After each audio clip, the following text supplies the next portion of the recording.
the one, the only, Ben Sion.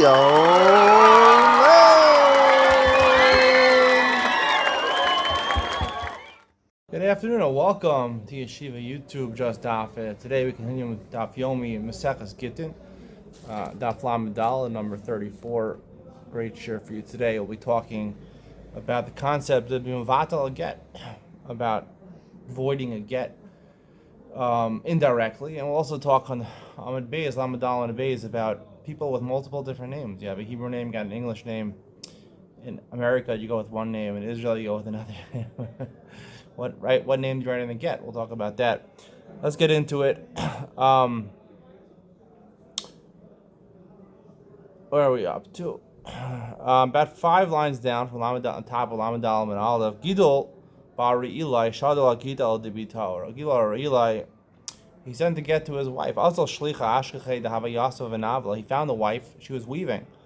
Amr Allah Hagite. Here's your get. Amr Le Zil Hashta. Miha Vitala Machar. She says, I don't want it today. Come back tomorrow. I'll take it tomorrow. Azal Gabe. So the Shliach came back to Gidal Bar Eli, and he told him what happened. Pasach Amr Baruch Hatov Amit. Apparently he was very happy. His wife had demanded a get. He wanted to stay married to this woman. She demanded the get. Now she's rethinking about it. So is that considered to be voiding the get? We'll see in a second. Abaye Amar. Yes, he blessed Hashem for all the good, but the get is not void. It's not expressing him voiding the get. Rav Amar Baruch Hatov Batal Kita. The get is batal. What are they arguing about? Didn't explicitly void the get, but he's letting you know what he thinks about the get. The fact that I acknowledge the fact that I'm happy that the get was not given is not considered like I voided the get. Rav Amar, Rava says. It considers things, and even is like he voided the get. So it's hard to get the perfect camera angle, you know. Need a producer. I'm a Rav Manah Minala. How do you know I'm telling the truth? Rav Sheshes Ashkala Gita Lehu Gavra. Rav Sheshes took a get. You see from these Gemaras that the Rabbanim were forcing people to write gets. People didn't want to write gets. They had to use force to do it. I know there's various stories that happen in Muncie, other places where, they basically beat people, would beat the husbands to force them to give a get. Yomi wrote on it. And actually a couple of sting operations where the government got involved and found out about these clowns and put them in jail. Got them arrested for doing this sting operation. And it's hard for me to believe that the Gemara advocates that you could beat up the husband in order to force him to give the get. But seemingly the ArtScroll's translation and the way these Gemaras seem to sound is that people actually force them. It doesn't say they actually beat them, but these Gemaras seem to say that. So Rav Shesha Ashkele Gita Lahu Gavra, he was basically forcing a man to give a get Bal Korcha against his will. Amar Hula Sadi, he told the witnesses who were going to write the get and sign the get. Haki Amar Hula Rav Sheshes, and this person who was coerced to write a get, he said to the witnesses, Rav Sheshes said to you Levatal Gita. Rav Sheshes said to him Levatal the get. Rav Sheshes Gita Acher. When Rav Sheshes heard about that, he forced him to write another get. So you see what a proof. The fact that he was Megala Das, he showed that Rav Sheshes, he said Rav Sheshes avoided the get. He didn't void the get. He said Rav Sheshes voided the get shows that he wanted to void the get. And the fact that you acknowledge that you want it is good enough to void the get. So Abaye, what did Abaye respond to that answer? And other Rav Sheshes Mavat al Gita, the answer have Rav Sheshes wouldn't have actually, it wasn't truthful what he said, that he actually voided the get. Batla, really, this man voided it. But I had the Gamar Luhachi, the reason he said that Rav Sheshes voided it, Mishum he was afraid of these strong people that were going to beat him up. Amar Abaye says, Mina Mina La Rav Yehuda. How do I'm telling the truth that Gili Daita Ba'alma is not considered avoiding a get? The Rav Yehuda Ashkala Gita Lachasa Rav Yirmiyah Bibira. Rav Yehuda again, he was trying to force the chassan of Rav Yirmiyah, his son-in-law, to give a get to his daughter. Batle. And then he was mavatal this. He wrote the get, and then he avoided it before she got it. Tana Ashkala, he repeated this, and he forced them again. Obatle, he was again. Hadar Tana Ashkala, he forced him a third time. Al Korchev Amar Hul Sadi, he said to the witnesses, "Osivu karibo, put some gourds in your ear, put some earplugs in, v'ksovule, so you can't hear him voiding it. If you consider the fact that he shows that he wants to get to be voided, he doesn't have to actually verbally void it, right? The fact he's running after them and he's trying, who cares? They have gourds in there, they can't hear him. So you see what? That doesn't help. You have to actually do it verbally. You have to hear it. Rava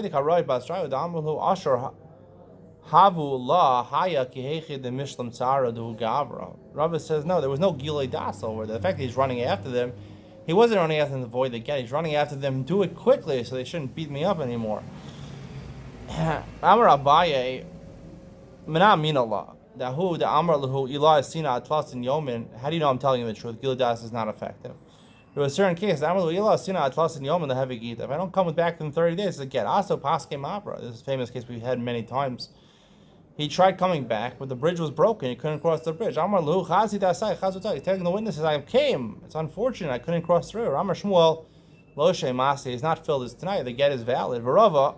So you see what? Giloi might Melsa. Even though he's acknowledging the fact he doesn't want it to be a get, it's ineffective. Varava. Adu Hasan Lutule Gita boy. He wasn't trying to void the get. Hasam the kiyume, the get was about to be voided. The kiyume tanai boy. What he was doing over there was going to try to mekayim his tanai. The haloi kayim tanai. He tried to his tanai. His condition was to return within 30 days. He wasn't able to return. That's what he was trying to do. And the fact that it was an onus, ain't onus begittin, doesn't make a difference. Huda amar lahu ilo nasibna atlasin yom in the heavy gita. He said to his fiance, right? We're engaged now. If I don't marry within 30 days, I'm giving you a get. It'll be a get, what I'm giving you now. He says,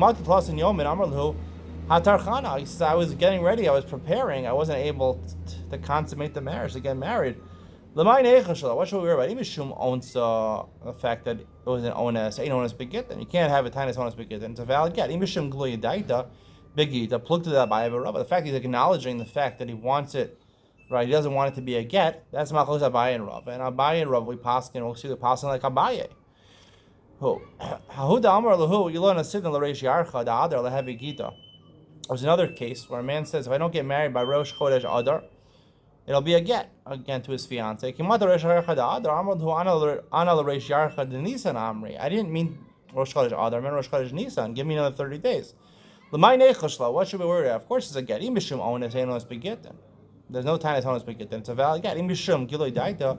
The fact that he's acknowledging that he doesn't want it to be a get. Plukta da abaye rava. It's a plukta abaye rava, avoiding a get through your actions. And we see passing like abaye. We'll see in a second. Hilchasa kenachman, hilchasa kenachman, hilchasa kenachmeni. The halacha follows Rav Nachman. The halacha follows Rav Nachman in a second case, and the halacha follows Nachmeni, which is another name for Abaye. So you see the halachas are Abaye and Rav. We pass on Abaye. The first two cases that we pass like Rav Nachman, according to Rashi and the art scroll, basically the first case, Rav Machlosh, Rav Nachman, or Rav Sheshas. How many people did you mevatel to get in front of? If you were mevatel not through the shliach and not through the isha, you're mevatel, and the Mishnah said you can mevatel by it through a beis din. How many people? So Rav Sheshas says, Rav Nachman says 2. Rav Sheshas says, Rav Nachman says 2, I believe. Rav Nachman says 2, and Rav Sheshas, let me just make sure. Rav Shesha, right. Rav Nachman says 2, and Rav Shesha says 3. Rav Nachman says you can even make a basin of 2 people. 2 people technically is a basin. And Vat again in front of them. Again, Rashim will say you shouldn't do l'chatchila. And the halacha, the second time halacha like Rav Nachman, that we pass like Rebbe b'shtein, right? That both in the case, there are 2 cases Rebbe and Rashim will argue about. Rebbe holds that b'di'evet, if you're mevatel again from a base, even though they're not supposed to, it's batel. And also the second case, like Rebbe, that if you're mevatel zeshel, you tell 10 people to write again. You're mevatel one person, you tell one person he's not a good witness. You can do that zeshel b'fnei zeh. It works. And the third one is like Abaye. Now the problem over here is that this is very problematic, because if the halacha really follows Rav Nachman, then you can mevatel in front of 2, right? We said according to Rav Sheshas and Rav Nachman, there's a difference. According to Rav Sheshas, you need to mevatel in front of 3. So even if you're mevatel in front of 3, it's a known. The basis of 3 people is known. So people hear about it. So the woman won't get remarried. She'll hear about the voiding of the get. She won't get remarried. It's not even a problem zero. If we paskin like Rav Nachman, you do it in front of 2 people, and we paskin like Rebbe, the second psak of Rav Nachman, that b'di'evet you could go ahead and vatal get in front of a beis din, in front of two people, like the first ruling of Nachman. You can have mamzerim. That's what Rav Yochanan said we're worried about. So how can it be that the Gemara is not worried about mamzerim? She's not going to hear about it. The guy's going to be voided technically. You're not supposed to do it, but it's voided.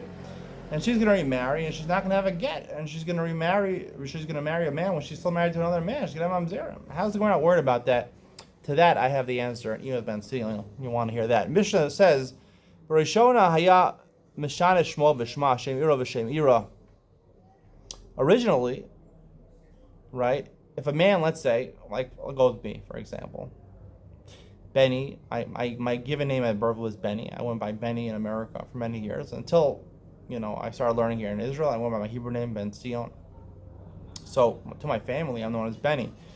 In Israel, to my people who know me in yeshiva, they know Ben Sion or Bensi.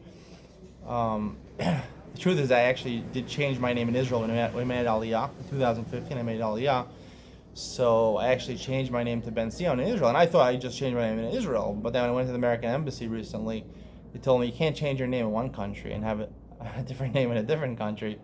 So when I renew my passport, I'm going to have to officially change my name in America also to Ben Sion.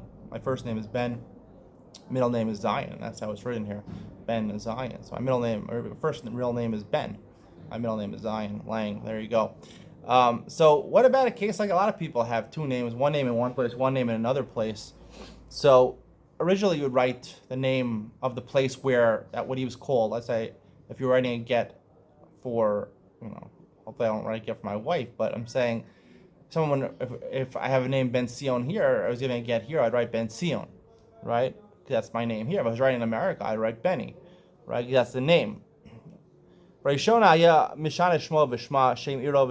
therefore, even if the get was delivered in Israel, I wrote Benny on the get, and delivered in Israel in Ben Sion, it doesn't make a difference because it always goes where the ksiva was. The ksiva was written in America, where my family is, in West Hempstead, where people go by Benny, call me Benny. So therefore, it would be valid as long as the name where it was written was valid. That's where it goes. The ksiva is the important thing.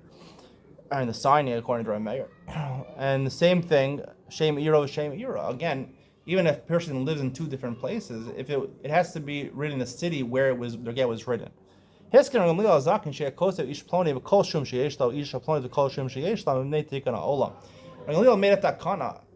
a lot of people are not familiar that another person has another name. Some people call me Ben Sion. I have no idea my English name is Benny. Some people call me Benny. I have no idea my Hebrew name is Ben Sion. So they'll see you wrote a get, and they'll be a little curious. They'll say, wait a second. No, you didn't give a get. Benny gave a get. Who's Benny? So therefore he made a takana that you should write the name of the place where you're called and any other name that you have, and the same thing by the woman, so there should be no confusion. The Gemara says, Amar Rav Yehuda, Amar Shmuel, Shalchu le b'nei Medinas hayam l'Rav Gamliel. This is how it all transpired. The people of Chutz La'aretz, they sent to Rav Gamliel in Eretz Yisrael. B'nei Adam aboim misham l'kan. They come from there to here. Shmo Yosef v'korin lo Yochanan. His real name, right? His real name in Eretz Yisrael. His real name in Chutz La'aretz is Yosef, and his name is Jonathan. My full English name is Benny Jonathan. Yochanan, Yochanan is not Jonathan. I got confused a little. Yochanan. They call him Yochanan in one place and Yosef in another place. Yochanan v'korin lo Yosef, or he has Yochanan in one place, they call him Yosef in another place. Heyach megarshin is saying. What are they going to do? It's going to be confusing to people.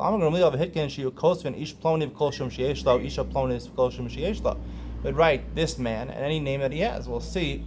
You write the name that he has in that place and any other name that he has. People shouldn't be confused. It has to be that at least there are some people that call him by the other name. If he's never called by the other name, it doesn't make a difference. Amar le, you don't write Kol Shum Sheyesh Lo. Amar le Rabbi Abba le Rav Ashi, Rav Mari, Rav Lezer Kaimi Kavase. Rav Mari and Rav Lezer agree with you. You don't write it when he's not known by the other name. Tanya Kavase the Rav Ashi, a brisa according to the Rav Ashi. Ayu lo shtei nashim, achas b'Yehuda v'achas b'Galil. One in Yehuda, one in Galil. Yehuda is southern Israel, Galil is in northern Israel. V'lo shtei shemos. He has two names. Echad Yehuda v'echad b'Galil. He has a different name in Yehuda and Galil. Begir is Isha Yehuda b'Shmo, Yehuda. Isha b'Galil b'Shmo b'Galil. And Megoreshes. Now, not only Rav Gamliel makes the takana, but also the takana was it doesn't even work with the Eved.